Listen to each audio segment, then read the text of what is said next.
On the 8th of June, Brother Ivor Myers gave a challenge for anyone out there to produce evidence that Christ was born way back then in eternity past. I'll take up this challenge, as many others I know have done the same, but I'll also address one point that is also a challenge to Brother Ivor Myers, and that is the meaning of the word Godhead. In his video at timestamp 8:37, Brother Ivor says, the Godhead, the Trinity, to use the term that is controversial, end quote. Meaning that he's using the two words, Trinity and Godhead, interchangeably, like many other Trinitarians do. That is to say, these two words mean the same concept. At timestamp 1805, Brother Ivor says that the Bible is to be our foundation. So the question is, if the Bible is our foundation, does the Bible allow us to use the word Godhead and the word Trinity interchangeably? Does the word Godhead include in itself, when defined by the Bible, the concept of three persons in one person or in one being? If we look at the biblical definition of the word Godhead, we'll see that those who use the word Godhead to mean Trinity or to express the concept where persons are inside a person or a being are totally disregarding the meaning of the word Godhead. Notice what the SDA Bible commentary says about the word Godhead. Notice carefully where the evidence ends and where creative thinking begins. We are of the understanding that there's a lot of creative thinking that goes in the Trinitarian thinking and in the formulation of the Trinity doctrine. The SDA Bible commentary gives definitions of the word Godhead as they are found in the New Testament. And it does that using two Greek words, theotes and theotes, without an I. The word Godhead is found in 5 verses in the New Testament, in the KJV. And these 5 verses are Acts 17, verse 29, Romans 1, verse 20, 2 Peter 1, verse 3 and 4, and Colossians 2, verse 9. In this presentation, we will take only Romans chapter 1, verse 20, and Colossians 2, verse 9, to save time. And let us go through them. You will see that in Romans 1 verse 20, there's a Greek word theotes, which according to the SDA Bible commentary, it means Godhead, which also means divine nature, which also means divinity, and also means godhood, that is the nature of being God, or the state of being God, as the word wood, as a suffix in English implies. It goes on to say that the apostle here in Romans 1:20 is speaking of divine essence and the manifestation of the divine attributes, not of the Trinity as such. In other words, theotes does not mean the Trinity. Then it says, compare theotes in Colossians 2 verse 9, which properly means Godhead. So that means that Godhead, as presented in Romans 1 verse 20, is not about Trinity. And Trinity is not about divine essence and manifestation of divine attributes. This is confusion. It goes on to say, when it comes to Colossians chapter 2 verse 9, again, the word, a different word, theotes, with a difference that this one does not have an I. It also means Godhead, which also means deity, which is the same as divinity or the nature of God. But it also says that the word that we saw in Romans chapter 1 verse 20, theotes, also means nature of God, which is the same word that also the word theotes in Colossians 2 verse 9 also means. So we can see clearly here that according to the SDA Bible commentary, these two words used in Romans 1 verse 20 and Colossians 2 verse 9, They mean exactly the same thing. But for some reason that is not explained, the one in Romans 1 verse 20 does not mean the Trinity and does not mean properly Godhead. But it means the divine essence, and it also means the manifestation of divine attributes. How something can mean Godhead and not properly Godhead, but mean talking about divine essence and manifestation of divine attributes is beyond what I can explain or understand. But so is the Trinity doctrine. Nobody can understand it or explain it. But here's the magic. Look at the magic that comes in. Suddenly, out of nothing and out of nowhere, suddenly Colossians chapter 2 verse 9 now has a concept of persons within a person, which has never been explained anywhere else, not in these verses or not outside of them, not in any other part of the Bible. A concept has just been thrown in there to say now that Colossians 2 verse 9 has got a word which is Godhead, which means properly Godhead, which means persons within a person, but it also means Godhead, it also means divine nature, but it doesn't mean divine essence and manifestation of divine attributes, so it doesn't mean Trinity. This is the confusion that I'm talking about. Anyone would easily see that the Greek words mean the same. They really mean the same. And nobody can show that either in Greek language or in using the Bible, that there's a difference between Godhead, which is the divine essence and manifestation of divine attributes, and Godhead, which is the sum total of the nature and attributes of God. How those two can be different is mind-boggling. But in this case, they have to be different because the doctrine requires it, not because the Bible requires it. So the SDA Bible commentary, instead of explaining the definitions, it is just fed into the Bible a definition that is designed to support the doctrine. But here is the thing. We as Adventists, we cry foul when this is done by other denominations.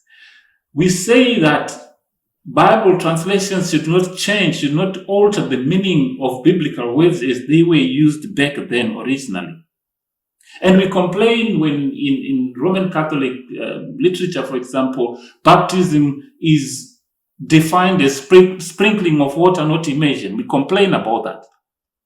And when the Sabbath is defined as the first day of the week and not the seventh day of the week, we complain about that. But here it is. Here is the evidence that we also do the same because we change the meaning of the word Godhead. But you may be thinking here that I'm accusing Adventists of something that they have not done, or Brother Ivor of something that has not been done. I want to show you from their own literature what it says, what they say about the word Godhead. But before that, please look at the next evidence. The confusion. To summarize the confusion. Theotes with an I means divine nature, which means Godhead, but is not properly Godhead, and is not Trinity, and is not persons within a person, and is not divine essence and manifestation of attributes of God. But Theotes also means divine nature, and it means Godhead, but this time it means properly Godhead, and it is Trinity, and it is persons in a person, and it is the total sum, or the sum total of divine attributes. This is what confusion looks like. So we end up with two types of divine nature, one that is properly Godhead and one that is not properly Godhead. But you may be saying, I'm adding this, or maybe I'm accusing them of something that they have not done. Please look at the next evidence. A brother called Glenn Parfitt, he writes in his book called the Trinity, What God Has Revealed. This is a reference book about 800 pages or more. It's actually more than 800 pages. It's a reference book about the Trinity and tries to cover the entire Bible, looking for the evidence for the Trinity. And this is what it says about the word Godhead. Listen, it says, it is true that Trinitarian writers who have given the word Godhead a more specialized meaning than is specified in the KJV, to mean the combined and united deity of Father, Son, and Holy Spirit. For this reason, perhaps many modern translations have deity instead of Godhead in the above three verses. Okay, it's talking about Acts 17:29, Colossians 2:9, and Romans 1:20.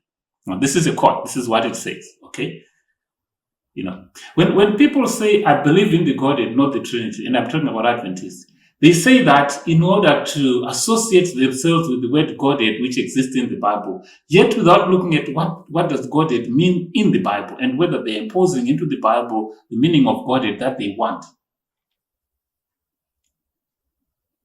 And SDAs try to dissociate themselves from the word Trinity sometimes, and they say we believe in the Godhead, not the Trinity, because they know very well the inseparable association between the Trinity and the development of the Roman Catholic doctrines.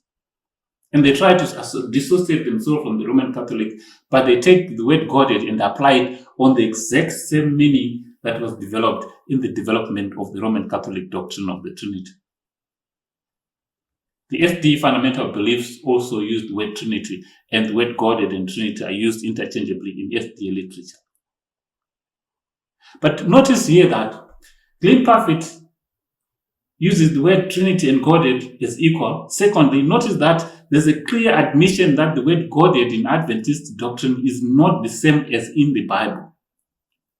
And notice the attempt to pass this error as a specialization of the word's meaning, not what it really is, which is the total changing and abrogation of the original meaning of the word as it is given in the Bible. This is deceptive. How do we get this kind of things as Adventists? How have we come this far that we accept and we even defend the the changing, the total ignoring of the words that are given in the Bible for our own definitions?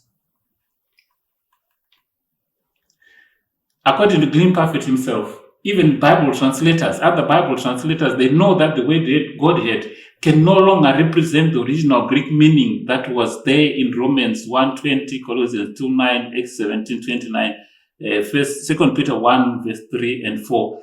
So now they've changed that. They are now using the word deity instead, because Godhead can no longer mean what it used to mean. It has been given a new meaning. They say it themselves. This is in Adventist literature. They say it themselves that they have changed the meaning of the word. In its original state, the word has got nothing to do with the concept of persons in a person. This is something that Trinitarian thought leaders should think carefully and explain. The Bible never gives us a concept called persons in a person or persons in a being. It is a concept. To say that is to advance a concept, is to advance a philosophy. And that has never been explained in the Bible, not even in nature, not even in language. There's nothing called person in persons, or persons in person, or person in being, or whichever way. By the way, the word person and being don't even have a different meaning when it comes to that, because the meaning is purely artificial to separate between person and being. The Bible does not allow you to do that, does not allow you to give a definition of a person that is such that that definition allows you to place that person inside a being within the Bible. It doesn't give you those definitions at all. So, I have some questions. Brother Ivor, this is not about the word Trinity and whether the word Trinity is controversial. In fact, I think SDAs would sound less confused if they simply use the correct term Trinity, because there is no biblical basis for applying the word Godhead to any concept of persons in a person. The concept of persons within a person has absolutely no biblical evidence. I wonder why, when I was a Trinitarian myself, I could not see this. Okay, so the questions are, if we are to be guided by the Bible, as Brother Ivor emphasizes and as I agree with, and most of us would do that, and if we are truly sola scriptura, shouldn't we maintain definitions of words as they are in the Bible and not change them? Why is it that there is not a word with the special meaning intended by persons within a person if the concept of persons within a person is itself in the Bible? Why is it that special meaning does not already exist in the Bible so we can go where it is and pick it up. Isn't it desperate? Isn't it the absolute evidence that your doctrine is unbiblical if you cannot find a word for it in the Bible, and you have to change a word in the Bible that has got its own meaning to a meaning that was never intended by the writers of the Bible? Are we rewriting the Bible? Who gave the SDAs the authority to vary the meaning of biblical words? Ellen White? I don't think so. Ellen White never said that. You see, when people read when Ellen White wrote the word Godhead, 3 persons of the Godhead, and quotations like that, they take their meaning of Godhead, this wrong meaning, and they ascribe it to Ellen White. They say that's the one Ellen White was using. But instead of looking at it the other way around, Ellen White was using the definition as given in the Bible. She was talking about 3 persons of divine nature, and that has got no concept of 3 persons and 1 being in it. It's not a statement about that at all. Okay? Why do these writers sometimes spend so much time, using the lexicon to find biblical meaning of words if they have the license to modify the meanings anyway? Why do that? If the special meaning was not revealed in the Bible and was given by the writers of their doctrine, is that God revealing the truth, or the theologians revealing their ideas? So the bottom line is there's no basis for this. But let's look at how did the word Godhead come to be in English. Let's look at it from an English. Let's study the etymology of it a little bit. Here's some evidence for you to consider. Notice that the simple meaning of the word Godhead that the SDA Bible also accepts and uses, although they try to change it, is right there. It's very easy. It's very simple to see. It comes from a line of development of the suffix, which we end up today with the suffix HOOD. Okay, but it was not like that before. And Godhead is still using the old suffix that has been superseded by hood. So the word Godhead is the same as Godhood. Okay? Bible Study Tool says the word Godhead is a simple duplet of the less frequently occurring Godhood. Both forms stand side by side in the Archean real about 1225 AD, and both have survived until today, though not in equally common use. The Merriam-Webster Dictionary 1828 says, Godhead is Middle English Godhead without an A, H-E-D, which is from God plus head or wood, which is akin to the Middle English H-O-D and H-O-D-D. This is very simple. And the Etymology Dictionary says it. Godhead from circa 1200, from God plus Middle English H-E-D-E, which is the same as hood, that is dash H-O-O-D, or in German that would be height, H-E-I-T. Along with maidenhead, this is the sole survivor of this form of the suffix. So Godhead is the sole survivor of this form of suffix, H-E-D, and which simply means divine nature. So the suffix hood, which is now head, or which is in the word Godhead is head, is about agentivity. It is about essence, which is the suffix tes in theotes in Romans 1:20 and theotes in Colossians 2:9 in those Greek words, as we have seen before. So this is very simple. Case closed. There's nothing to do with persons in a person in the word Godhead. But here's the point. If you make a claim that a word means something, then you have to demonstrate in language that there's such a meaning. So if you say that a word, the suffix tes or the word theotes means that persons in a person, then you must prove in Greek that this is so. But the SDA Bible commentary does not do that, neither can anyone. Such evidence does not exist. So the true definition of Godhead is exactly what we have seen before. It means divine nature, divine essence, the state of being God, or the nature of being God, or Godhead, or deity, or divinity. All those words, they mean the same thing. In that word, there's no concept of persons in a person. It is extremely desperate to try to find that concept in the word Godhead, because that concept does not exist anywhere in the Bible. So now I want to move on to the question of eternity, Christ being born way back then in eternity. Now, again, when you're dealing with theological issues, you really need to be careful and be clear on what definition of words you're using. What does the word mean? So what is eternity? Is eternity a time that stretches from way long back all the way into the future? What is eternity? Now, I've looked into many different sources and I cannot find one person who defines eternity in such a way that it has to do with time that goes way beyond, backwards beyond creation and forward beyond whatever we can imagine. Time is a very specific thing. Time itself was created by God. Time is tied to the existence of space. So time had to come into existence, but God did not. That alone tells you that you cannot use time to measure the existence of God. Well, let me put it this way.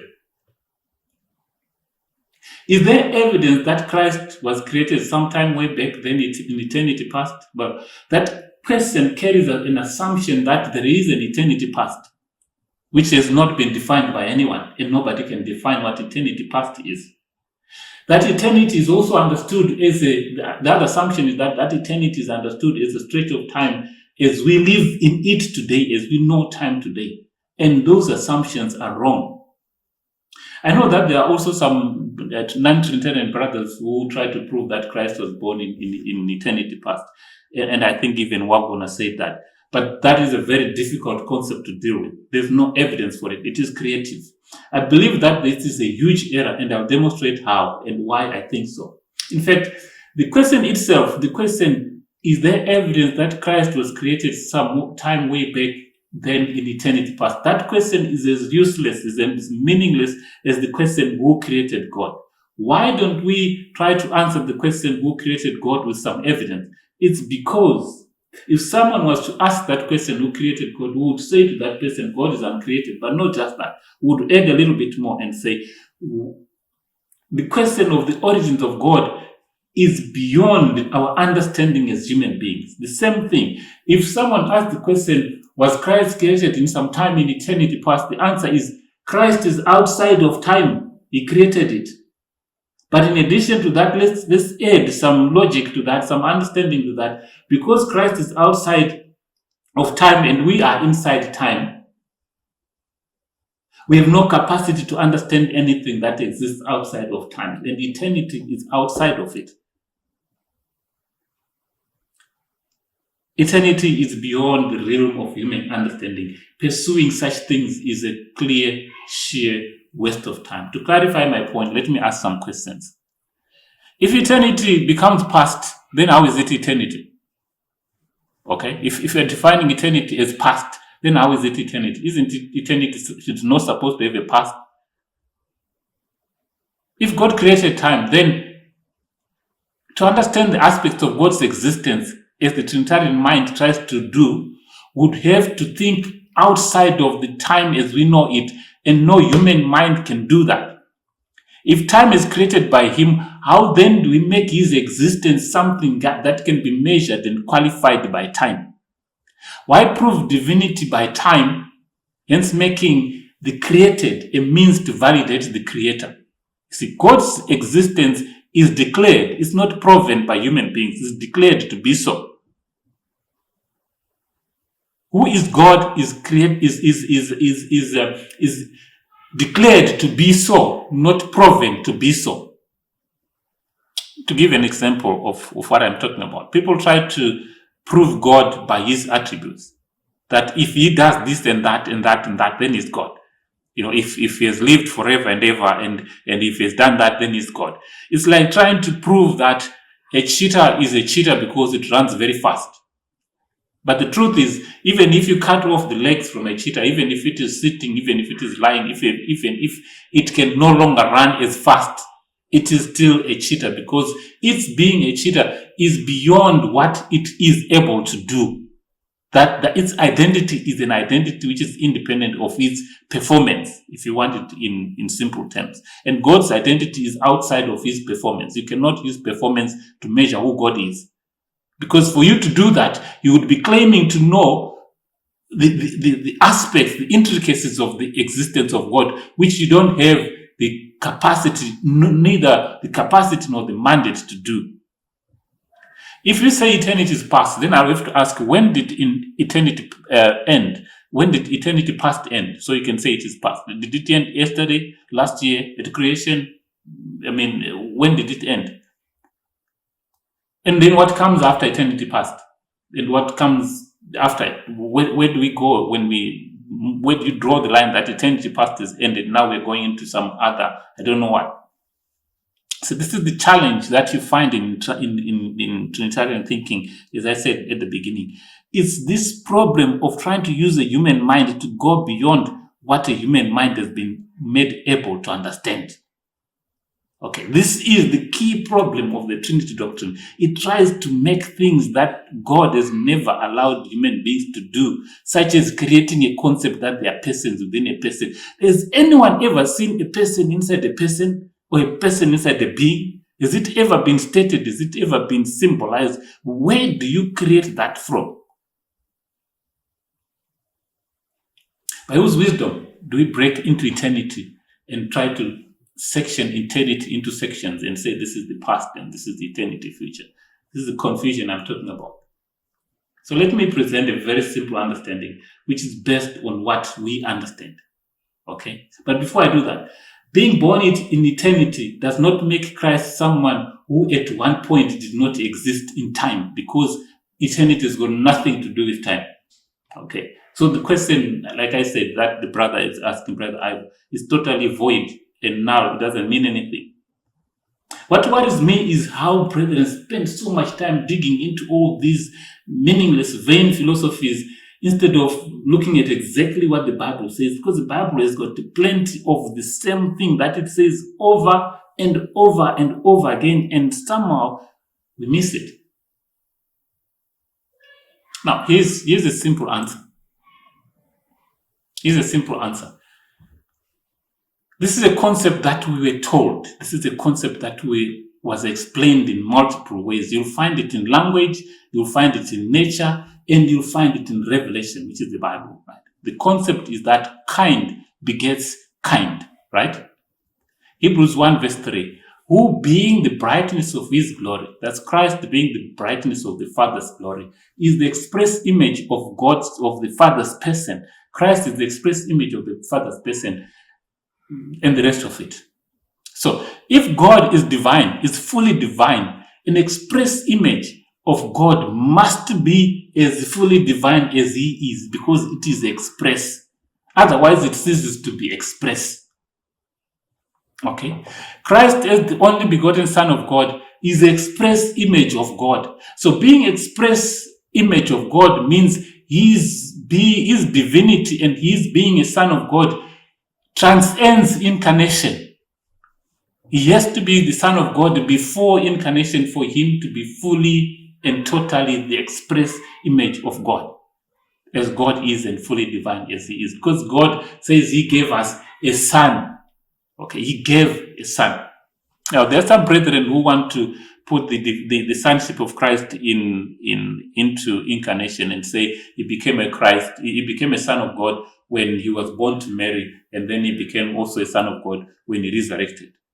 Both of those are true. But if you make the sonship of Christ a matter of incarnation, a matter of being born to Mary, then he's not the Son of God the Father. He's the Son of the Spirit. Because it was the Holy Spirit that overshadowed Mary, not God the Father. And I'm talking from a Trinitarian sense here. I'm not talking from a non-Trinitarian sense, because from a Trinitarian sense, there are three different persons, each one of them doing something that is totally accountable to that person. Okay, so if the Spirit did this, then it is the Son belongs to the Spirit, not to the Father.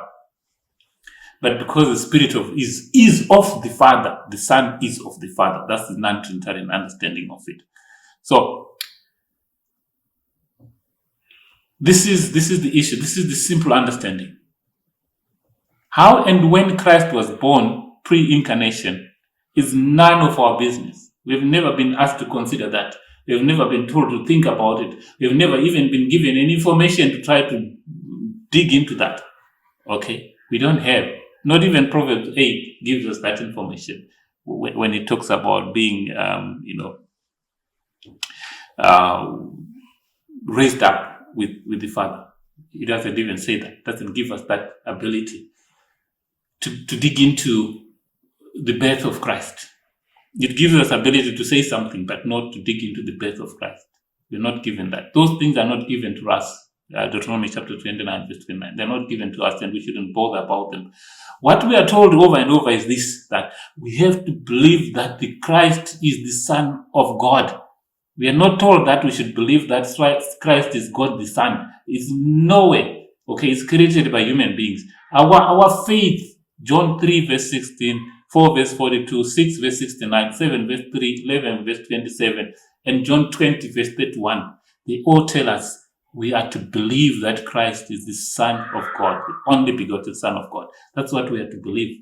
John chapter 20, verse 31 is very important. You can go and read it. It actually says that John wrote the entire book of John to let us know, to prove to us that Christ is the Son of God. That was the whole essence of the writing of that book, that God gave us a Son.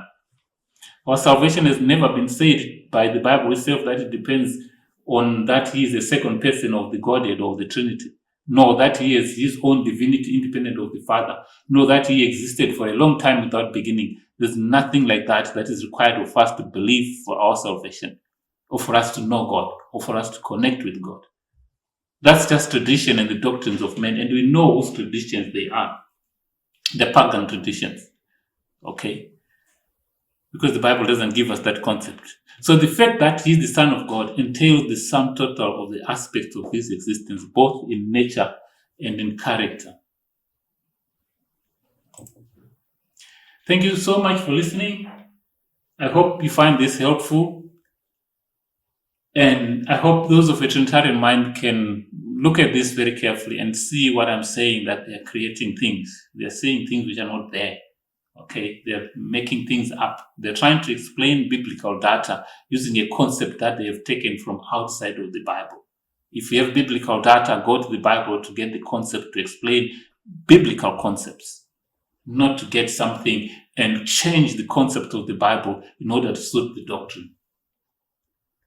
So what I've learned is that the Trinity doctrine is a way of thinking that people choose to have from outside of the Bible. It is a way of accepting and justifying some clear mental and creative biases, a way of creating and seeing things which are not given. It is a way of using the human mind, where the human mind has no capacity to engage in any rational, objective, or even spiritual thought. In addition, many brethren who have stopped believing in the Trinity doctrine, when they try to prove that God had a son in eternity past, I think they're struggling. They're getting to Trinitarian thinking, creative thinking. If you have any comments for us, please get in touch with us via that email that you can see. You can see more resources about our thoughts and our understanding, our critique of many of the Adventist and Christian doctrines out there. You'll find it also on those resources that are listed. May God richly bless you, the Father of the only begotten Son and his Spirit. May he richly bless you. Amen.